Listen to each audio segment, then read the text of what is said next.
9th standard social chapter 2 medieval India and political transition. ನೋಡಿ, ಈಗ ಚಾಪ್ಟರಲ್ಲಿ medieval India ಅಂದರೆ ಏನು ಅಂತ ನೋಡೋಣ. ನೋಡಿ, ಮಿಡಿವಲ್ ಇಂಡಿಯಾ ಅಂದರೆ ಒಂದು ರೀತಿ ಮಧ್ಯಯುಗ ಅಂತ ಕರಿತೀವಲ್ಲ, ಅಥವಾ ಮಿಡಲ್ ಏಜಸ್ ಅಂತ ಕರಿತೀವಲ್ಲ ಯುರೋಪಲ್ಲಿ, ಅದೇ ರೀತಿ ಇಂಡಿಯಾದಲ್ಲಿ ಅಂದರೆ ಒಂದು 1120 1130 ಆ ಇಸ್ವಿಯಿಂದ ಹಿಡಿದು 1250 1270ವರೆಗೂ ಏನಿದೆ ಆ ಒಂದು 100-150 ವರ್ಷ, ಆ ಪೀರಿಯಡ್ನ ನಾವು ಮಿಡಿವಲ್ ಇಂಡಿಯಾ ಅಂತ ಕರಿತೀವಿ. ಮತ್ತು ಆಗ ನಡೆದಿದ್ದಂಥ ಪೊಲಿಟಿಕಲ್ ಟ್ರಾನ್ಸಿಷನ್ ಅಂದರೆ ಪೊಲಿಟಿಕಲ್ ಸಿಸ್ಟಮ್ ಏನು ಚೇಂಜ್ ಆಯಿತು ಒಂದು ಥರ ಇದ್ದಿಂದ ಇನ್ನೊಂದು ಥರಕ್ಕೆ, ಅದ್ರ ಬಗ್ಗೆ ಈ ಫುಲ್ ಚಾಪ್ಟರು ಡೆಡಿಕೇಟ್ ಆಗಿದೆ. In this chapter you learn, ಈ ಆಬ್ಜೆಕ್ಟಿವ್ಸ್ ಏನು ಅಂದರೆ ಈ ಲೆಸನ್ ಫುಲ್ಲು ನೀವು ಕಲ್ತ್ಕೊಂಡ್ಮೇಲೆ ಏನೇನು ಗೊತ್ತಿರುತ್ತೆ ನಿಮಗೆ. The Rajput dynasties that ruled in north India. North ಇಂಡಿಯಾದಲ್ಲಿ ಏನೇನು ರಜಪೂತ್ ಡೈನೆಸ್ಟೀಸ್ ರೂಲ್ ಮಾಡ್ತಾಯಿದ್ರು ಅದ್ರ ಬಗ್ಗೆ ನೋಡ್ತೀರಾ. ಮತ್ತು contribution of Rajput kings to literature, art and architecture.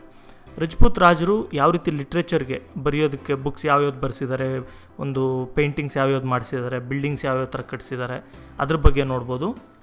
The arrival of Turks, the impact of Mohammad Ghazni and Mohammad Ghori invasions. ಅಂದರೆ ಟರ್ಕ್ಸ್ ಯಾವ ರೀತಿ ಇಂಡಿಯಾಗೆ ಬಂದರು, ಮತ್ತು ಮೊಹಮ್ಮದ್ ಗಜ್ನಿ ಮತ್ತು ಮೊಹಮ್ಮದ್ ಗೋರಿ ನಮ್ಮ ಇಂಡಿಯಾನ ಇನ್ವೈಡ್ ಮಾಡಿದ್ರಿಂದ ಏನೇನು ತೊಂದರೆ ಆಯಿತು, ಏನೇನು ಚೇಂಜಸ್ ಆಯಿತು ಅದ್ರ ಬಗ್ಗೆ ನೋಡ್ತೀವಿ. The establishment of Delhi Sultanate, their administration and their contributions. ಅಂದರೆ ಡೆಲ್ಲಿ ಸುಲ್ತಾನೇಟ್ ಅಂತ ನಾನು ಹೇಳಿದ್ನಲ್ಲ, ಇಲ್ಲಿ ನೋಡಿ, ಇಲ್ಲೊಂದು ಮ್ಯಾಪಲ್ಲಿದೆ. ಈ ಜಾಗ ಎಲ್ಲ ರಜಪೂತ್ಸ್ ರೂಲ್ ಮಾಡ್ತಾ ಇರ್ತಾರೆ ಮೊದಲು ನಾರ್ತ್ ಇಂಡಿಯಾದಲ್ಲಿ, ಮೋಸ್ಟ್ ಆಫ್ ದಿ ಪಾರ್ಟ್. ಆದಮೇಲೆ ಸುಲ್ತಾನೇಟ್ ಎಸ್ಟಾಬ್ಲಿಷ್ ಆದಮೇಲೆ ಇದಿಷ್ಟು ಜಾಗ ಬಂದು ಡೆಲ್ಲಿ ಸುಲ್ತಾನೇಟ್, ನೋಡಿ ನಾನು ಇಲ್ಲಿ ತೋರಿಸ್ತಾ ಇದೀನಲ್ಲ, ಇದಿಷ್ಟು ಬಂದು ಡೆಲ್ಲಿ ಸುಲ್ತಾನೇಟ್ ಅವರು ರೂಲ್ ಮಾಡೋಕ್ಕೆ ಸ್ಟಾರ್ಟ್ ಮಾಡ್ತಾರೆ. ಅದು ಏನು, ಡೆಲ್ಲಿ ಸುಲ್ತಾನೇಟ್ ಅಂದರೆ ಏನು, ಯಾವ ರೀತಿ ಎಸ್ಟಾಬ್ಲಿಷ್ ಆಯಿತು, ಅವರ ಅಡ್ಮಿನಿಸ್ಟ್ರೇಷನ್ ಏನು, ಕಾಂಟ್ರಿಬ್ಯೂಷನ್ಸ್ ಏನು, ಇದ್ರ ಬಗ್ಗೆ ಎಲ್ಲ ನಾವು full ತಿಳ್ಕೊಳ್ತೀವಿ. The period between second half of the 12th century and the first half of 13th century is recognized as the transitional period in Indian history. ನೋಡಿ, second half of the 12th century ಅಂದರೆ 12th centuryಯಲ್ಲಿ second half ಅಂದರೆ 1150ರಿಂದ 1200ವರೆಗೂ ಅಲ್ಲಿ ಅದು, ಮತ್ತು 1200ರಿಂದ first half of the 13th century ಅಂದರೆ 1200ರಿಂದ 1250ವರೆಗೂ ಏನು ಇಂಡಿಯಾದಲ್ಲಿ ನಡೀತು ಅದನ್ನು ನಾವು ಟ್ರಾನ್ಸಿಷನಲ್ ಪೀರಿಯಡ್ ಅಂತ ಕರಿತೀವಿ. ಯಾಕಂದರೆ ಅಲ್ಲಿ ತುಂಬ events ನಡೆದಿರುತ್ತೆ. Transitional period indicates the preparedness of society to enter from one era to another era. ನೋಡಿ, ಈ ಏಜ್, ಈ 100 ವರ್ಷಕ್ಕೂ ಮೊದಲು ಒಂದು ರೀತಿ ಸೊಸೈಟಿ ಇತ್ತು, ಮತ್ತು ಅದರ ಪೊಲಿಟಿಕಲ್ ಸ್ಟ್ರಕ್ಚರ್ ಇತ್ತು ನಮ್ಮ ಇಂಡಿಯಾದಲ್ಲಿ. ಮತ್ತು ಈ 100 ವರ್ಷ ಆದಮೇಲೆ ಎಂಟೈರ್ಲಿ ಸೊಸೈಟಿ ಸ್ಟ್ರಕ್ಚರ್ ಅಥವಾ ಪೊಲಿಟಿಕಲ್ ಸ್ಟ್ರಕ್ಚರೇ ತುಂಬ ಚೇಂಜಸ್ ಆಗಿತ್ತು. ಈ ಏನ್ಷಿಯಂಟ್ ಪೀರಿಯಡಿಂದ, ಹಳೆ ಕಾಲದಿಂದ, ರಜಪೂತಾನ ಟೈಮಿಂದ ನಾವು ಸುಲ್ತಾನೇಟ್ ಪೀರಿಯಡ್ಸ್ಗೆ ಬರುವಾಗ ಅಥವಾ ಮಿಡಿವಲ್ ಪೀರಿಯಡ್ಗೆ ಬರುವಾಗ ಏನು ಟ್ರಾನ್ಸಿಷನ್ ನಡೀತು ಅಥವಾ ಏನೇನು ಚೇಂಜಸ್ ನಡೀತು, ಇದನ್ನು ಟ್ರಾನ್ಸಿಷನಲ್ ಪೀರಿಯಡ್ ಅಂತ ಕರಿತೀವಿ. The Turks broke the political system of small kingdoms. ನೋಡಿ, ಇದಕ್ಕೂ ಮೊದಲು ಇಂಡಿಯಾದಲ್ಲಿ ಚಿಕ್ಕ ಕಿಂಗ್ಡಮ್ಸ್ ಇರ್ತಾಯಿತ್ತು. ಈ ಟರ್ಕ್ಸ್ ಬಂದವ್ರು ಏನು ಮಾಡಿದ್ರು, ಈ ಪೊಲಿಟಿಕಲ್ ಸಿಸ್ಟಮ್ ಏನು ಚಿಕ್ಕ ರಾಜರು ರೂಲ್ ಮಾಡ್ತಾಯಿದ್ರು, ಚಿಕ್ಕ ರಾಜರು, ಅದನ್ನೆಲ್ಲ ಬ್ರೇಕ್ ಮಾಡಿ ಒಂದು ದೊಡ್ಡ ಸಾಮ್ರಾಜ್ಯ ಥರ ಸ್ಟಾರ್ಟ್ ಮಾಡ್ತಾರೆ. The also established an empire which had A strong centralised power structure. ಅಂದರೆ ಒಂದು ಸೆಂಟ್ರಲ್ ಪವರ್ ಅಂದರೆ ಒಂದೇ ರಾಜ ಫುಲ್ಲು ಏರಿಯಾ, ದೊಡ್ಡ ಜಾಗನೆಲ್ಲ ರೂಲ್ ಮಾಡೋ ರೀತಿ ಒಂದು ಸ್ಟ್ರಾಂಗ್ ಸೆಂಟ್ರಲೈಸ್ಡ್ ಪವರ್ ಸ್ಟ್ರಕ್ಚರ್ನ ಅವರು ತರ್ತಾರೆ ಇಂಡಿಯಾಗೆ. Next, monotheism was expounded in the field of religion due to influence of Islam. Islam ಕೂಡ ಇಂಡಿಯಾದಲ್ಲಿ ಜಾಸ್ತಿ ಸ್ಪ್ರೆಡ್ ಸ್ಟಾರ್ಟ್ ಆಗುತ್ತೆ. ನೋಡಿ, ಇದಕ್ಕೂ ಮೊದಲು ಕೂಡ ಮುಸ್ಲಿಮ್ಸ್ ಎಲ್ಲ ಇದ್ದರು ಇಂಡಿಯಾದಲ್ಲಿ, ಇಸ್ಲಾಂ ಸ್ಪ್ರೆಡ್ ಆಗಿತ್ತು, ಆದರೆ ಅಷ್ಟು ಜಾಸ್ತಿ ಆಗಿರಲಿಲ್ಲ. ಕೇರಳ ಕೆಲವು ಭಾಗ ಆ ಥರ ಮಾತ್ರ ಇದ್ದರು ಮುಸ್ಲಿಮ್ಸು. ಇದರಿಂದ ಏನಾಯಿತು, ಮೇಯ್ನ್ ಇಂಡಿಯಾದಲ್ಲಿ ಎಷ್ಟೊಂದು ಕಡೆ ಎಲ್ಲ ಇಸ್ಲಾಂ ಸ್ಪ್ರೆಡ್ ಆಗೋದು ಸ್ಟಾರ್ಟ್ ಆಯಿತು. All these developments indicate the beginnings of medieval period in India. ಈ ಎಲ್ಲ ಡೆವಲಪ್ಮೆಂಟ್ಸಿಂದ ಇಂಡಿಯಾದಲ್ಲಿ ಮಿಡಿವಲ್ ಪೀರಿಯಡು ಸ್ಟಾರ್ಟ್ ಆಗ್ತಾ ಬಂತು. Before the study of the empire established by Turks, it is necessary to understand the multi state political system of pre Turk period. ಈಗ ನಾವು Turks ಏನು establish ಮಾಡಿದ್ರು, ಸುಲ್ತಾನೇಟ್, ಅದ್ರ ಬಗ್ಗೆ ತಿಳ್ಕೊಳ್ಳೋದಕ್ಕೂ ಬದಲು ನಮ್ಮಲ್ಲಿ ಅದಕ್ಕೂ ಮೊದಲು ಏನಿತ್ತು ಪೊಲಿಟಿಕಲ್ ಸಿಸ್ಟಮ್, ರಜಪೂತಾನದಿರ್ಬೋದು ಅಥವಾ ಬೇರೆ ಇಂಡಿಯನ್ ಕಿಂಗ್ಡಮ್ಸ್ ಇರ್ಬೋದು, ಏನು ನಡೀತಾ ಇತ್ತು ಪೊಲಿಟಿಕಲ್ ವೈಸ್ ಮತ್ತು ಸೊಸೈಟಿ ವೈಸ್, ಅದನ್ನು ತಿಳ್ಕೊಳ್ಳೋದು ತುಂಬ ಇಂಪಾರ್ಟೆಂಟ್ ಆಗಿರುತ್ತೆ. The rule of small Kings is called A multi state political system. ಅಂದರೆ ಮಲ್ಟಿ ಸ್ಟೇಟ್ ಪೊಲಿಟಿಕಲ್ ಸಿಸ್ಟಮ್ ಅಂದರೆ ಚಿಕ್ಕ ರಾಜರೆಲ್ಲ ರೂಲ್ ಮಾಡ್ತಾಯಿದ್ರು ಅಂದರೆ ಅದನ್ನು ಆ ರೀತಿ ಕರೀತಾರೆ. The study of multi state political system can be started with the study of Rajput dynasties that ruled the western and northern India from 9th century to 13th century. ಈ multi state political system ನಾವು ಅರ್ಥ ಮಾಡ್ಕೊಳ್ಬೇಕು ಅಂತ ಹೇಳಿದ್ರೆ, ಈ Rajput dynasties ಏನು ಇತ್ತು ನಮ್ಮ ಇಂಡಿಯಾದಲ್ಲಿ, ವೆಸ್ಟರ್ನ್ ಮತ್ತು ನಾರ್ತನ್ ಇಂಡಿಯಾದಲ್ಲಿ, ಅವರು 9th century 13th centuryವರೆಗೂ ರೂಲ್ ಮಾಡ್ತಾರೆ. ಅವ್ರ ಬಗ್ಗೆ ತಿಳ್ಕೊಳ್ಳೋದು ತುಂಬ ಇಂಪಾರ್ಟೆಂಟ್. ನೋಡಿ, ಇಲ್ಲಿದೆಯಲ್ಲ, ಗುರ್ಜಾರ, ಪ್ರತಿಹಾರ, ಪರಮಾರ, ಚಂದೇಲ, ಗರ್ವಾಲ, ಈ ಥರ ಇವೆಲ್ಲ ರಜಪೂತ್ ಸ್ಟೇಟ್ಸು. ಇವು ಮೇನ್ ಅಷ್ಟೇ. ಇನ್ನೂ ಚಿಕ್ಕ ರಜಪೂತ್ ಸ್ಟೇಟ್ಸ್ ಎಲ್ಲ ಎಷ್ಟೊಂದಿರುತ್ತೆ, ಅದ್ರ ಬಗ್ಗೆ ಈಗ ತಿಳ್ಕೊಳ್ಳೋಣ. ಈಗ ನಾವು ರಜಪೂತ್ ಡೈನೆಸ್ಟೀಸ್ ಬಗ್ಗೆ ನೋಡೋಣ. ಯಾರು ಈ ರಜಪೂತ್ಸ್ ಅಂದರೆ, ಎಲ್ಲಿಂದ ಬಂದರು, ಏನು ಅಂತ ನೋಡೋಣ. ನೋಡಿ, ವರ್ಧನಾಸ್ ಅಂತ ಒಂದು ಡೈನೆಸ್ಟಿ ಅವರು ರೂಲ್ ಮಾಡ್ತಾ ಇರ್ತಾರೆ. Most part of the India ಅವರು ರೂಲ್ ಮಾಡ್ತಾ ಇರ್ತಾರೆ, ಸ್ಥಾನೇಶ್ವರ ಅನ್ನೋ ಒಂದು ಜಾಗದಿಂದ. ಆಮೇಲೆ ಅವ್ರ ಡೈನೆಸ್ಟಿ ಡಿಕ್ಲೈನ್ ಆಗೋಗುತ್ತೆ. ಅವ್ರದ್ದು ಡೈನೆಸ್ಟಿ ಎಂಡ್ ಆದಮೇಲೆ ಏನಾಯಿತು, most part of the western India ಮತ್ತು ನಾರ್ತರ್ನ್ ಇಂಡಿಯಾ ಎಲ್ಲ ಬಂದು ಈ ರಜಪೂತ್ ಡೈನೆಸ್ಟೀಸ್ ಅಂಡರ್ಗೆ ಬರುತ್ತೆ. ಇದರಲ್ಲಿ ತುಂಬ ಇಂಪಾರ್ಟೆಂಟ್ ಬಂದು Gurjara Pratiharas, Chandelas of Bundelkhand, Garhwalas, Solankis, Paramars and many other Rajput dynasties. ಬರೀ ಇಲ್ಲಿ ಹೇಳಿರೋಂಥವ್ರಲ್ಲ, ಇನ್ನೂ ಎಷ್ಟೊಂದು ಚಿಕ್ಕ ಪುಟ್ಟ ರಜಪೂತ್ ಡೈನೆಸ್ಟೀಸ್ ಇತ್ತು. ಅದರ ಮೇಯ್ನ್ ಬಂದು ಒಂದು 6 ಇರುತ್ತೆ. By the end of 12th century, Rajput kings like Prithviraj Chauhan, Jayachandra Garhwal, Paramardideva Chandela were the powerful kings of northern India. ಈ 12th century ಎಂಡಲ್ಲಿ ಅಂದರೆ 1150 1200 ಒಳಗೆ, ಈ ಟೈಮ್ ಅಷ್ಟರಲ್ಲಿ ಏನಾಗಿರುತ್ತೆ, ಈ 3 ಜನ ರಾಜರು ತುಂಬ ಪವರ್ಫುಲ್ ಆಗಿರ್ತಾರೆ ನಾರ್ತ್ ಇಂಡಿಯಾದಲ್ಲಿ. ಈಗ ಒಂದೊಂದೇ ರಜಪೂತ್ ಡೈನೆಸ್ಟೀಸ್ ಬಗ್ಗೆ ನೋಡ್ತಾ ಹೋಗೋಣ. ಮೊದಲನೇದಾಗಿ ಗುರ್ಜಾರ ಪ್ರತಿಹಾರಾಸ್ ಅಂತ. The Pratiharas have claimed in many of their inscriptions that the Lakshmana of Ramayana period a Kshatriya of Suryavansha as the founding person of their family. ನೋಡಿ, ಈ ಪ್ರತಿಹಾರಾಸ್ ಏನು ಹೇಳ್ತಾರೆ ಅಂತೇಳಿದ್ರೆ, ಇವರ ಮೂಲ ವಂಶಸ್ಥರು ಯಾರು ಅಂತೇಳಿದ್ರೆ, ರಾಮಾಯಣದಲ್ಲಿ ಲಕ್ಷ್ಮಣ ಇದ್ದಾರೆ ಗೊತ್ತಾ, ರಾಮನ ತಮ್ಮ, ಅವರೇ ಈ ವಂಶದ ಫೌಂಡರ್ ಅಥವಾ ಈ ಡೈನೆಸ್ಟಿನ ಫೌಂಡ್ ಮಾಡಿದ್ದು ಅಂತಂದ್ಬಿಟ್ಟು ಇವ್ರು ಹೇಳ್ತಾರೆ. But as per the available evidences, Nagabhatta is the founder of this dynasty. ಆದರೆ ನಮಗೆ ಸಿಕ್ಕಿರೋಂಥ ಆರ್ಕಿಯಾಲಜಿಕಲ್ ಎವಿಡೆನ್ಸಸ್ ಪ್ರಕಾರ ನಾಗಭಟ್ಟ ಅನ್ನೋಂಥ ವ್ಯಕ್ತಿನೇ ಈ ಡೈನೆಸ್ಟಿನ ಸ್ಟಾರ್ಟ್ ಮಾಡಿದ್ದು. ನಾನು ನಿಮಗೆ ಡೈನೆಸ್ಟಿ ಅಂದರೆ ಏನು, ಎಂಪೈರ್ ಅಂದರೆ ಏನು, ಇದ್ರನ್ನೆಲ್ಲ ನಾನು ಹೇಳಿದ್ದೀನಿ ಅನ್ಕೊತೀನಿ. ಇಲ್ಲಾಂದರೆ ಇನ್ನೊಂದು ಸರಿ ಹೇಳ್ತೀನಿ. ಡೈನೆಸ್ಟಿ ಅಂತ ಹೇಳಿದ್ರೆ ಒಂದು ವಂಶ. ಈಗ ಒಬ್ಬ ರಾಜ ಇರ್ತಾನೆ, ಆ ರಾಜನ ಮಗ, ಮೊಮ್ಮಗ, ಅವ್ರ ಅಣ್ಣ ತಮ್ಮಂದರು ಇವರೇ ರೂಲ್ ಮಾಡ್ತಾಯಿದ್ರು ಅಂದರೆ ಡೈನೆಸ್ಟಿ ಆಗೇ ಇರುತ್ತೆ. ಅರ್ಥ ಆಯ್ತಾ? ಇದೇ dynasty. The Pratiharas ruled Sindh region by keeping Kannauj as their capital city. ನೋಡಿ, ಈ ಪ್ರತಿಹಾರಾಸ್ ಬಂದು ಈ ಸಿಂಧ್ ರೀಜನ್ನು ಮತ್ತು ಈ ಜಾಗ, ಈ ಗುಜರಾತ್ ರೀಜನ್ ಇದೇನಿದೆ, ಈ ಜಾಗನ ಇವರು ರೂಲ್ ಮಾಡ್ತಾ ಇರ್ತಾರೆ. ಇವ್ರ ಕ್ಯಾಪಿಟಲ್ ಸಿಟಿ ಬಂದು ಕನೌಜ್ ಅಂತ ಹೇಳ್ಬಿಟ್ಟು ಆ ಸಿಟಿನ ಇವರು ಕ್ಯಾಪಿಟಲ್ ಮಾಡ್ಕೊಂಡಿರ್ತಾರೆ. The fought back the frequent Arab attacks. ನೋಡಿ, ಆ ಟೈಮಲ್ಲಿ ಏನಾಗಿರುತ್ತೆ, ಇಂಡಿಯಾಗೆ ಈ ಸೈಡಿಂದ ಅರಬ್ಸ್ ಇನ್ವೇಡ್ ಮಾಡ್ತಾ ಇರ್ತಾರೆ. ಅರಬ್ಸ್ ಎಲ್ಲ ಇಂಡಿಯಾಗೆ ಬರೋದು ಜಾಸ್ತಿ ಆಗಿರುತ್ತೆ. ಅವ್ರನ್ನೆಲ್ಲ ಇವರು ತಡೆದು ವಾಪಸ್ ಕಳಿಸ್ತಾ ಇರ್ತಾರೆ. Next Mihir Bhoja and the Mahendrapala, the powerful rulers of this dynasty, had defeated the Palas of Bengal and had extended their Pratihara kingdom till Bengal. ಇವರೇನು ಮಾಡ್ತಾರೆ, ಈ ಮಿಹಿರ್ ಭೋಜಾ ಮತ್ತು ಮಹೇಂದ್ರಪಾಲ ಅಂತ ಇಬ್ಬರು ಪವರ್ಫುಲ್ ರೂಲರ್ಸ್ ಇರ್ತಾರೆ ಈ ಡೈನೆಸ್ಟಿಯಲ್ಲಿ, ಪ್ರತಿಹಾರ ಡೈನೆಸ್ಟಿಯಲ್ಲಿ. ಇವರು ಪಾಲಾಸ್ನೆಲ್ಲ ಸೋಲಿಸ್ಬಿಟ್ಟು, ಬೆಂಗಾಲಲ್ಲಿ ಪಾಲಾಸ್ ಅಂತ ರೂಲ್ ಮಾಡ್ತಾ ಇರ್ತಾರೆ, ಅವ್ರನ್ನ ಸೋಲಿಸ್ಬಿಟ್ಟು ಇವರು ಟಿಲ್ ಬೆಂಗಾಲ್ವರೆಗೂ ಕೂಡ ಇವ್ರ ಕಿಂಗ್ಡಮ್ನ ದೊಡ್ಡದು ಮಾಡಿರ್ತಾರೆ, ಅಷ್ಟು ದೊಡ್ಡಕ್ಕೆ ಬೆಳೆಸಿರ್ತಾರೆ. An Arab traveler named Sulaiman had visited the court of Mihir Bhoja and had appreciated the kingdom as it had peace.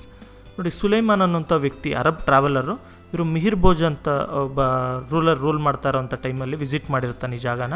Visit ಮಾಡಿಬಿಟ್ಟು ಈ ಕಿಂಗ್ಡಮ್ ತುಂಬ ಪೀಸ್ಫುಲ್ ಆಗಿದೆ, ಎಲ್ಲೂ ಗಲಾಟೆಗಳಾಗ್ತಾ ಇಲ್ಲ ಅಂದ್ಬಿಟ್ಟು ಹೇಳ್ತಾರೆ.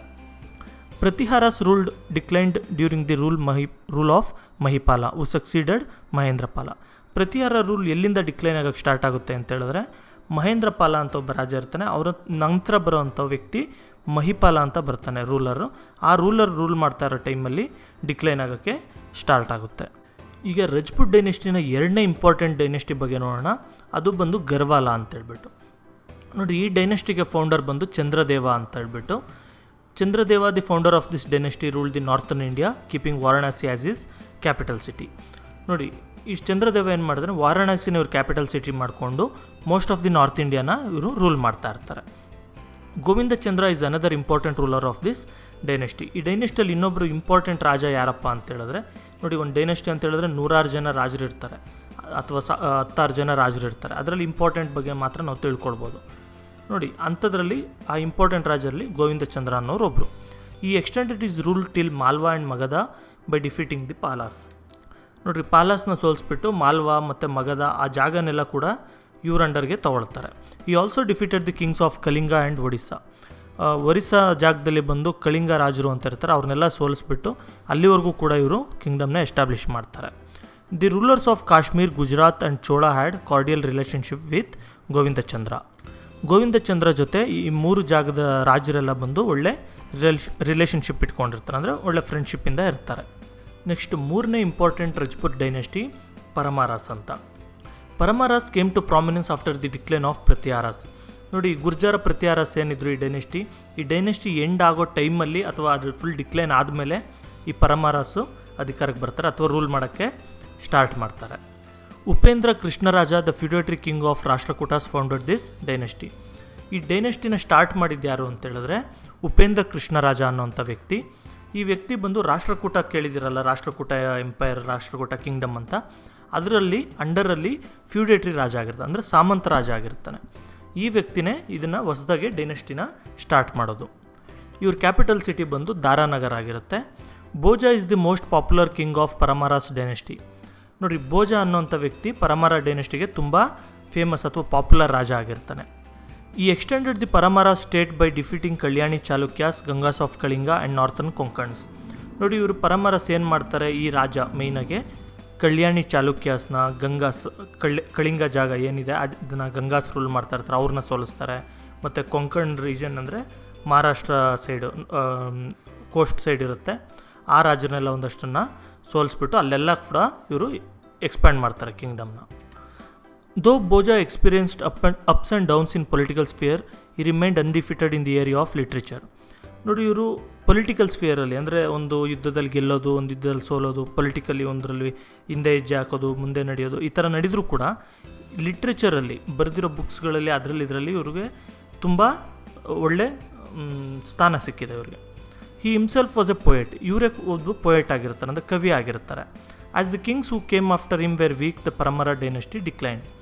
ಈ ವ್ಯಕ್ತಿ ಆದಮೇಲೆ, ಬೋಜಾ ಆದಮೇಲೆ ಬಂದಂಥ ಈ ರಾಜರಿಂದ ಏನಾಯಿತು, ಅವರು ತುಂಬ ವೀಕ್ ಇರೋದ್ರಿಂದ ಪರಮಾರ ಡೈನೆಸ್ಟಿ ಎಲ್ಲ ಡಿಕ್ಲೈನ್ ಆಯಿತು, ಅಂದರೆ ಬರ್ತಾ ಬರ್ತಾ ಬರ್ತಾ ಚಿಕ್ಕದಾಗಿ ಎಂಡ್ ಆಗೋಯ್ತು. Next important kingdom in Rajput confederacy is Solankis. ನೋಡಿ, ಸೋಲಾಂಕೀಸ್ ಬಗ್ಗೆ ನೋಡೋಣ ಈಗ. Mularaja the first is the founder of this dynasty. Mularaja the first ಅನ್ನೋಂಥ ವ್ಯಕ್ತಿ ಈ ಡೈನೆಸ್ಟಿನ ಫೌಂಡ್ ಮಾಡಿರ್ತಾನೆ. Though Bhima the first is the most famous king of this dynasty, he could not protect the Somnath temple from Ghazni's invasion. ಅಂದರೆ ನೋಡಿರಿ, ಭೀಮಾ ದಿ ಫಸ್ಟ್ ಅನ್ನೋನು ತುಂಬ famous ರಾಜ ಆಗಿರ್ತಾನೆ ಈ ಡೈನೆಸ್ಟಿಯಲ್ಲಿ, ತುಂಬ ಗ್ರೇಟ್ ಅಂತಲೂ ಹೇಳ್ಬೋದು, ತುಂಬ ಫೇಮಸ್ ಅಂತಲೂ ಹೇಳ್ಬೋದು. ಈ ವ್ಯಕ್ತಿ ರೂಲ್ ಮಾಡ್ತಾ ಇರುವಾಗ ಮೊಹಮ್ಮದ್ ಗಜ್ನಿ ಅನ್ನೋಂಥ ವ್ಯಕ್ತಿ ಇಂಡಿಯಾನ ಅಟ್ಯಾಕ್ ಮಾಡ್ತಾ ಇರ್ತಾನೆ, ಅಂದರೆ ಇನ್ವೇಷನ್ ಮಾಡ್ತಾ ಇರ್ತಾನೆ, ಜಸ್ಟ್ ಲೂಟಿ ಮಾಡ್ಕೊಂಡು ಹೋಗೋದಕ್ಕೆ ಅಂತ. ಆ ಥರ ಬಂದಾಗ ಸೋಮನಾಥ್ ಟೆಂಪಲ್ ಅಂತ ಒಂದು ದೊಡ್ಡ ದೇವಸ್ಥಾನ ಇದೆ ಗುಜರಾತಲ್ಲಿ, ಆ ಜಾಗನ ಕಾಪಾಡೋಕ್ಕಾಗಲ್ಲ ಈ ಭೀಮಾ ಹತ್ರ, ಯಾಕಂದರೆ ಅವ್ನು ಬಂದು ಗಜ್ನಿ ಆ ದೇವಸ್ಥಾನನ ಕೂಡ ಎಲ್ಲ ಅದರಲ್ಲಿರೋವಂಥದ್ದೆಲ್ಲ ಕೂಡ ಅವನು ಎತ್ಕೊಂಡು ಹೋಗ್ಬಿಡ್ತಾನೆ. After him Mularaja the second and Viradhavala were capable kings. ಈ ಭೀಮಾ ಆದಮೇಲೆ ಬಂದು ಮೂಲರಾಜ ದಿ ಸೆಕೆಂಡ್ ಅವನು ಬರ್ತಾನೆ, ಆಮೇಲೆ ವೀರಧವಳ ಅನ್ನೋರು ಬರ್ತಾರೆ. ಇವರೆಲ್ಲ ಫುಲ್ಲು ಕೇಪಬಲ್ ರಾಜರು, ಅಂದರೆ ತುಂಬ ಸ್ಟ್ರಾಂಗ್ ರಾಜರಾಗಿರ್ತಾರೆ. Mularaja the second defeated Mohammad Ghazni near mount Abu. Mularaja the second ಅನ್ನೋನು ಈ ಮೊಹಮ್ಮದ್ ಗಜ್ನಿನ ಈ ಅಬು ಅಂತ ಒಂದು ಬೆಟ್ಟ ಇದೆ, ಆ ಬೆಟ್ಟದ ಹತ್ರ ಸೋಲಿಸ್ಬಿಟ್ಟು ವಾಪಸ್ ಕಳಿಸ್ತಾನೆ ಮೊಹಮ್ಮದ್ ಗಜ್ನಿನ. During the rule of this dynasty the famous Jain scholar Hemachandra compiled a Prakrit dictionary called Deshimala. ನೋಡಿ, ಇವ್ರು ಡೈನೆಸ್ಟಿ ರೂಲ್ ಮಾಡ್ತಾ ಇರೋಂಥ ಟೈಮಲ್ಲಿ ಒಬ್ಬ ಜೈನ್ ಸ್ಕಾಲರ್ ಇರ್ತಾನೆ, ಫೇಮಸ್ ಜೈನ್ ಸ್ಕಾಲರ್ ಹೇಮಚಂದ್ರ ಅಂತ. ಆ ವ್ಯಕ್ತಿ ಬಂದು ಒಂದು ಪ್ರಾಕೃತಲ್ಲಿ ಡಿಕ್ಷನರಿ ಕ್ರಿಯೇಟ್ ಮಾಡ್ತಾನೆ, ದೇಶಿಮಾಲಾ ಅಂತ ಅದರ ಹೆಸರು. ನೋಡಿ, ಇದೆಲ್ಲ ಆದಮೇಲೆ ಏನಾಗುತ್ತೆ, ಉಲ್ಲಾಫ್ ಖಾನ್ ಮತ್ತು ನುಸ್ರತ್ ಖಾನ್ ಅಂತ ಇಬ್ಬರು ಮಿಲ್ಟ್ರಿ ಜನರಲ್ಸ್ ಇರ್ತಾರೆ, ಅಂದರೆ ಆರ್ಮಿ ಜನರಲ್ಸ್ ಇರ್ತಾರೆ ಅಲ್ಲಾವುದ್ದೀನ್ ಖಿಲ್ಜಿ ಅಂಡರಲ್ಲಿ. ಅವ್ರು ಏನು ಮಾಡ್ತಾರೆ, ಈ ಒಂದು ಸೋಲಾಂಕೀಸಲ್ಲಿ ಕರ್ಣದೇವ ಅಂತ ರೂಲ್ ಮಾಡ್ತಾ ಇರ್ತಾನೆ, ಆ ಟೈಮಲ್ಲಿ ಬಂದು ಅವನ್ನ ಸೋಲಿಸಿ ಇವರು ಡೆಲ್ಲಿ ಸುಲ್ತಾನೇಟ್ ಅಂಡರ್ಗೆ ತೊಗೊಳ್ತಾರೆ. ಅಂದರೆ ಈ ಡೈನೆಸ್ಟಿ ಎಂಡ್ ಆಗುತ್ತೆ ಸೋಲಾಂಕೀಸು, ಮತ್ತು ಡೆಲ್ಲಿ ಸುಲ್ತಾನೇಟ್ ಜೊತೆಗೆ ಸೇರ್ಕೊಂಡ್ಬಿಡುತ್ತೆ. ಈಗ ನೆಕ್ಸ್ಟ್ ರಜಪೂತ್ ಕಿಂಗ್ಡಮ್ ಚಂಡೇಲಾಸ್ ಬಗ್ಗೆ ನಾವು ನೋಡೋಣ. Dhanga is the most famous king in Chandelas who prospered in Bundelkhand. ಈ ದಂಗಾ ಅನ್ನೋಂಥ ವ್ಯಕ್ತಿ ಫೇಮಸ್ ರಾಜ ಆಗಿರ್ತಾನೆ ಚಾಂಡೇಲಾಸಲ್ಲಿ. ಇವನು ಬಂದೇಲ್ಖಂಡ್ ಜಾಗನ ರೂಲ್ ಮಾಡ್ತಾ ಇರ್ತಾನೆ. In the beginning Chandelas were the feudatory kings of Pratiharas. ಈ ಗುರ್ಜಾರ ಪ್ರತಿಹಾರಾಸ್ ಅಂತ ನಾನು ಏನು ಹೇಳಿದೆ, ಅವ್ರ ಅಂಡರಲ್ಲಿ ಫ್ಯೂಡೇಟರಿ ರಾಜರಾಗಿರ್ತಾರೆ, ಅಂದರೆ ಸಾಮಂತ ರಾಜರು. After the decline of Paramaras Dhanga declared himself independent. ನೋಡಿ, ಈ ಪರಮಾರಸ್ ಡಿಕ್ಲೈನ್ ಆದಮೇಲೆ, ಅಂದರೆ ಅವ್ರ ಪವರ್ ಎಲ್ಲ ಹೊರಟೋದ್ಮೇಲೆ ಏನಾಯಿತು, ಈ ದಂಗಾ ಅನ್ನೋಂಥ ವ್ಯಕ್ತಿ ಇಂಡಿಪೆಂಡೆಂಟಾಗಿ ಡಿಕ್ಲೇರ್ ಮಾಡ್ಕೊಳ್ತಾನೆ.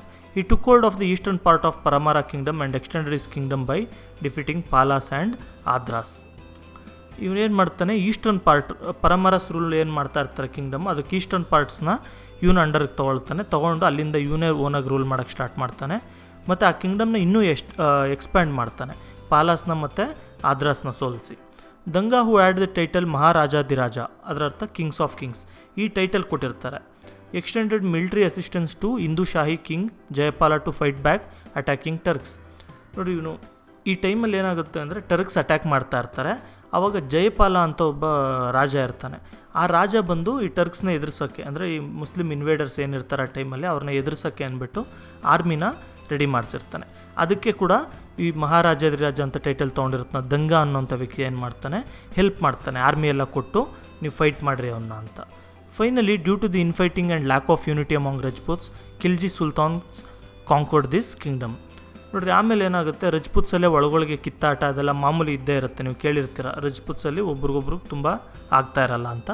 ಈ ರೀತಿ ಆದಾಗ ಏನಾಯಿತು, ಈ ಚಂದೇಲಾಸ್ ಡೈನೆಸ್ಟಿನ ಎಂಡ್ ಮಾಡಿ ಈ ಕಿಂಗ್ಡಮ್ನ ಕೂಡ ಡೆಲ್ಲಿ ಸುಲ್ತಾನೇಟ್ ಅಥವಾ ಖಿಲ್ಜಿ ಸುಲ್ತಾನ್ಸು ಇವ್ರನ್ನ ಕಾಂಕರ್ ಮಾಡ್ಕೊಳ್ತಾರೆ. ಅದನ್ನು ಆ ಡೆಲ್ಲಿ ಸುಲ್ತಾನೇಟ್ ಅಂಡರಲ್ಲಿ ಸೇರಿಸ್ಕೊಂಡ್ಬಿಡ್ತಾರೆ. ಈಗ ರಜಪೂತ್ ಡೈನೆಸ್ಟಿಯಲ್ಲೇ ತುಂಬ ಇಂಪಾರ್ಟೆಂಟ್ ಆದ ಡೈನೆಸ್ಟಿ ಬಗ್ಗೆ, ಚೌಹಾಣ್ ಡೈನೆಸ್ಟಿ ಬಗ್ಗೆ ನಾನು ಹೇಳ್ತೀನಿ. ನೋಡಿ, Chauhan dynasty is the most prominent among the Rajputs. ರಜಪೂತ್ಸಲ್ಲೇ ತುಂಬ ಇಂಪಾರ್ಟೆಂಟ್ ರಾಜರಾಗಿರ್ತಾರೆ ಅಥವಾ ಡೈನೆಸ್ಟಿ ಆಗಿರುತ್ತೆ. The root of this dynasty is visible during the 7th century. Exactly ಡೈನೆಸ್ಟಿನ ಫೌಂಡ್ ಮಾಡಿದ್ದು ಯಾರು ಅಂತ ಸರಿಯಾಗಿ ರೆಕಾರ್ಡ್ಸ್ ಇಲ್ಲ. ಆದರೆ 7th centuryಯಲ್ಲೇ, ಅಂದರೆ 600ರಿಂದ 700ನೇ ವರ್ಷದ ಮಧ್ಯದಲ್ಲಿ ಇವರು ರೂಲ್ ಮಾಡ್ತಾಯಿದ್ರು ಅಂತ ರೆಕಾರ್ಡ್ಸು ಇದೆ. The dynasty started it's rule in the Ajmer region of Rajasthan. ಈ ರಾಜಸ್ಥಾನ್ ಜಾಗದಲ್ಲಿ ಅಜ್ಮೇರ್ ಅಂತ ಇದೆ, ಈಗಲೂ ಕೂಡ ಇದೆ. ಅದ್ರ ಸುತ್ತಮುತ್ತ ಇವರು ರೂಲ್ ಮಾಡ್ತಾ ಇರ್ತಾರೆ. The rulers of this dynasty Ajaya Raja, Vigraha Raja the 4th and Prithviraja the 3rd made Chauhans the prominent rulers of western India during 12th century. 12th century ಅಷ್ಟರಲ್ಲಿ ಈ ಚೌಹಾನ್ಸೇ ತುಂಬ ಇಂಪಾರ್ಟೆಂಟ್ ರೂಲರ್ಸ್ ಆಗಿ ಚೇಂಜ್ ಆಗಿರ್ತಾರೆ ವೆಸ್ಟರ್ನ್ ಇಂಡಿಯಾದಲ್ಲಿ. ಇದನ್ನು ಆಗೋಗಿ ಮಾಡಿದ್ದ್ಯಾರು, ಅಜಯ ರಾಜ, ವಿಗ್ರಹ ರಾಜ ಮತ್ತು ಪೃಥ್ವಿರಾಜ ದಿ 3rd ಅಂತ. ಇದೆಲ್ಲ ಆಯಿತು. ಇವರು ಡೈನೆಸ್ಟಿಗೆ ಒಂದು ಸಪ್ರೇಟ್ ಇಟ್ಟರೆ, ಈ ಡೈನೆಸ್ಟಿಯಲ್ಲಿ ಒಬ್ಬ ವ್ಯಕ್ತಿ ಇದ್ದಾನೆ ಪೃಥ್ವಿರಾಜ್ ಚೌಹಾನ್ ಅಂತ. ಈ ಪೃಥ್ವಿರಾಜ್ ಚೌಹಾನ್ ಬಗ್ಗೆನೇ ನಾವು ಒಂದು ಟಾಪಿಕ್ಕೇ ಇಡಬೇಕಾಗತ್ತೆ, ಅಷ್ಟು ಗ್ರೇಟ್ ರಾಜ ಅಂತ ಹೇಳ್ಬೋದು. ನೋಡಿ, Prithviraj Chauhan was known for his bravery. ಅಂದರೆ ಈ ಪೃಥ್ವಿರಾಜ್ ಚೌಹಾನ್ ಧೈರ್ಯ ಸಾಹಸಗಳಿಗೆ ತುಂಬ ಹೆಸರುವಾಸಿಯಾಗಿರ್ತಾನೆ. He defeated the Chandelas of Bundelkhand gaining Mahoba and Kalinjar. ಇವನು ಬಂದೇಲ್ಖಂಡ್ನ ಚಂದೇಲಸ್ನ ಸೋಲಿಸ್ಬಿಟ್ಟು ಅವ್ರ ಹತ್ರದಿಂದ ಮಹೇಬಾ ಮತ್ತು ಕಲಿಂಜರ್ನ ಇವನ ಅಂಡರ್ಗೆ ತೊಗೊಳ್ತಾನೆ. Prithviraj Chauhan defeated Mohammad Ghori at battle of terrain. ನೋಡಿ, ಇದೇನು ಬ್ಯಾಟಲ್ ಆಫ್ ಟೆರೈನ್, ಮೊಹಮ್ಮದ್ ಗೋರಿ ಯಾರು, ಅದೆಲ್ಲ ನೆಕ್ಸ್ಟ್ ಪಾರ್ಟಲ್ಲಿ ಬರುತ್ತೆ ನಿಮಗೆ. ಈಗ ಜಸ್ಟ್ ಇಷ್ಟು ತಿಳ್ಕೊಳ್ಳಿ. 2 ಯುದ್ಧ ನಡೆಯುತ್ತೆ ಮೊಹಮ್ಮದ್ ಗೋರಿ ಮತ್ತು ಪೃಥ್ವಿರಾಜ್ ಮಧ್ಯದಲ್ಲಿ. ಮೊದಲನೇ ಯುದ್ಧದಲ್ಲಿ ಬಂದು ಮೊಹಮ್ಮದ್ ಗೋರಿ ಸೋತೋಗ್ತಾನೆ, ವಾಪಸ್ ಹೋಗ್ತಾನೆ. 2ನೇ ಯುದ್ಧದಲ್ಲಿ ಬಂದು ಮೊಹಮ್ಮದ್ ಗೋರಿ ಬಂದು ಪೃಥ್ವಿರಾಜ್ನ ಸೋಲಿಸ್ಬಿಟ್ಟು ಅವನು ಯುದ್ಧದಲ್ಲಿ ಪೃಥ್ವಿರಾಜು ಸತ್ತೋಗ್ತಾನೆ. ಈ ರೀತಿ. ಅದಕ್ಕೆ ಇದಿಷ್ಟು ನೆನ್ಪಿಟ್ಕೊಳ್ಳಿ, ಮಿಕ್ಕಿದ್ದು ನೆಕ್ಸ್ಟ್ ಪಾರ್ಟ್ ಆಫ್ ದಿ ವಿಡಿಯೋಲ್ಲಿ ಬರುತ್ತೆ. Ghori wanted to extend his Ghor kingdom towards Sindh region. ನೋಡಿ, ಗೋರಿ ಬಂದು ಗೋರ್ ರೀಜನ್ ಅನ್ನೋ ಒಂದು ಜಾಗನ ಅವನು ರೂಲ್ ಮಾಡ್ತಾ ಇರ್ತಾನೆ. ಪ್ರೆಸೆಂಟ್ ಡೇ ಅಫ್ಘಾನಿಸ್ತಾನಲ್ಲಿದೆ. ಅವನು ಅಲ್ಲಿ ಏನು ಜಾಸ್ತಿ ರಿಸೋರ್ಸಸ್ ಇಲ್ಲ ಅಂತೇಳ್ಬಿಟ್ಟು, ಜಾಸ್ತಿ ಬೆಳೆಗಳು ಬೆಳೆಯಲ್ಲ ಅಂಥೇಳಿ ಸಿಂಧ್ ರೀಜನ್ ಅಂತ ಹೇಳಿದ್ರೆ ಈ ಮ್ಯಾಪಲ್ಲಿ ಬರುತ್ತೆ ನೋಡಿ, ಈ ಜಾಗ. ಈ ಪ್ರೆಸೆಂಟ್ ಡೇ ಪಾಕಿಸ್ತಾನ್ ಮತ್ತು ಗುಜರಾತಲ್ಲಿ ಸ್ವಲ್ಪ ಏರಿಯಾ, ಈ ಜಾಗ ಏನಿದೆ ಈ ಸಿಂಧ್ ರೀಜನ್ ಹತ್ರ ಅವನು ಆಕ್ಯುಪೈ ಮಾಡ್ಕೊಳ್ಬೇಕು ಅಂತ ಟ್ರೈ ಮಾಡ್ತಾನೆ. ಅದಕ್ಕೆ ಅಂತ ಯುದ್ಧಕ್ಕೆ ಬರೋದು. ಮೊದಲನೇ ಯುದ್ಧದಲ್ಲಿ ಸೋತೋಗ್ತಾನೆ, 2ನೇ ಯುದ್ಧದಲ್ಲಿ ಬಂದು ಗೆಲ್ತಾನೆ. ಫಸ್ಟ್ ಯುದ್ಧದಲ್ಲಿ ಸೋತೋದ್ಮೇಲೆ ಅವನಿಗೆ ತುಂಬ ಗಾಯಗಳಾಗಿರುತ್ತೆ. ಆದ್ರೂ ಹೆಂಗೋ ಹೋಗಿ ಮತ್ತೆ ಹುಷಾರಾಗ್ತಾನೆ ಅವನು. ಆಮೇಲೆ ನೆಕ್ಸ್ಟ್ ಇಯರ್ ಫುಲ್ಲಿ ಪ್ಲ್ಯಾನ್ ಮಾಡ್ಕೊಂಡು ಬರ್ತಾನೆ, ಯಾವ ರೀತಿ ರಜಪೂತ್ಸ್ ಡೈನೆಸ್ಟೀಸ್ ವರ್ಕ್ ಆಗುತ್ತೆ, ಪೊಲಿಟಿಕಲ್ ಸಿಸ್ಟಮ್ ಏನಿದೆ, ಆರ್ಮೀಸ್ ಯಾವ ರೀತಿ ನಡೆಸ್ತಾರೆ, ಇದ್ರ ಬಗ್ಗೆ ಎಲ್ಲ ತಿಳ್ಕೊಂಡು ಪ್ರಿಪೇರ್ ಆಗಿ ಬರ್ತಾನೆ. ನೆಕ್ಸ್ಟ್ ಇಯರು ಡೆಲ್ಲಿ ಕಡೆ ಬರ್ತಾನೆ. ಈ ಸರಿ ಕೂಡ ಅದೇ ಯುದ್ಧದಲ್ಲೇ ಅದೇ ಜಾಗದಲ್ಲೇ ಯುದ್ಧ ನಡೆಯುತ್ತೆ ಟೆರೈನ್ ಹತ್ರ. ಅಲ್ಲಿ ಬಂದು ಪೃಥ್ವಿರಾಜು ಸೋತೋಗ್ತಾನೆ. ಆದರೂ ಕೂಡ ಪೃಥ್ವಿರಾಜ್ ಸೋತೋದ್ರೂ ಕೂಡ ಇವಾಗ ಕೂಡ ನಮಗೆ ಪೃಥ್ವಿರಾಜ್ ಅಂತ ಹೇಳಿದ್ರೆ ಧೈರ್ಯ ಸಾಹಸಗಳಿಗೆ ಅಂತೇಳ್ಬಿಟ್ಟು ತುಂಬ ಫೇಮಸ್ ಆಗಿದ್ದಾರೆ. ಈಗ ನಾವು ರಜಪೂತ್ ಡೈನೆಸ್ಟೀಸ್ ಬಗ್ಗೆ ಬ್ರೀಫಾಗಿ, ಏನು ರಜಪೂತ್ ಡೈನೆಸ್ಟೀಸ್ ಅಂತ ಹೇಳಿದ್ರೆ ಯಾರ್ಯಾರು ರಾಜರು ಮೇಯ್ನ್ ಇದ್ದರು ಅವ್ರ ಬಗ್ಗೆ ಎಲ್ಲ ಒಂದು ಸ್ವಲ್ಪ ಅರ್ಥ ಮಾಡ್ಕೊಳ್ವಿ. ಫುಲ್ ಡೀಟೇಲಾಗಿ ಹೋಗಿಲ್ಲ, ಯಾಕಂದರೆ ನಮಗೆ ಟೈಮ್ ಲಿಮಿಟೆಡ್ ಆಗಿದೆ. ಇವ್ರ ಬಗ್ಗೆ ಓದಬೇಕು ಅಂತ ಹೇಳಿದ್ರೆ ನಿಮಗೆ ಎಂಟೈರ್ 1 year ಬೇಕು, ಅಷ್ಟಿದೆ. ಆದರೆ ಅಷ್ಟೆಲ್ಲ ಬೇಡ ನಮಗೆ, ಅದಕ್ಕೆ ಸ್ವಲ್ಪ ಮಾತ್ರ ತಿಳ್ಕೊಂಡಿದ್ದೀವಿ. ಈಗ ಈ ರಜಪೂತ್ಸ್ ಬಂದು ಕಲ್ಚರ್ಗೆ ಅಥವಾ ಆರ್ಟ್ಗೆ, ಆರ್ಕಿಟೆಕ್ಚರ್ಗೆ ಅಥವಾ ರಿಲಿಜನ್ಗೆ, ಇದಕ್ಕೆಲ್ಲ ಯಾವ ರೀತಿ ಎನ್ಕರೇಜ್ಮೆಂಟ್ ಕೊಟ್ಟರು, ಕಾಂಟ್ರಿಬ್ಯೂಷನ್ ಕೊಟ್ಟರು ಅಂದ್ಬಿಟ್ಟು ನೋಡೋಣ. Rajput kings themselves were scholars. ಈ ರಜಪೂತ್ ರಾಜರನ್ನೇ ಎಷ್ಟೊಂದು ಜನ ಸ್ಕಾಲರ್ಸ್ ಆಗಿರ್ತಾರೆ. ಸ್ಕಾಲರ್ಸ್ ಅಂತ ಹೇಳಿದ್ರೆ ತುಂಬ ಓದ್ಕೊಂಡಿರೋರು, ತುಂಬ ತಿಳ್ಕೊಂಡಿರೋರು ಅಂತ ಅರ್ಥ. ಈ ಭೋಜ ಇರ್ಬೋದು, ಮುಂಜಾ ಇರ್ಬೋದು, ಈ ರಾಜರೆಲ್ಲ ಬಂದು ಇವರೇ ಎಷ್ಟೊಂದು ಬುಕ್ಸ್ನೆಲ್ಲ, ಪೊಯಮ್ಸ್ನೆಲ್ಲ ಬರೆದಿದ್ದಾರೆ. The king Munja had poets Padmagupta and Halayudha in his court.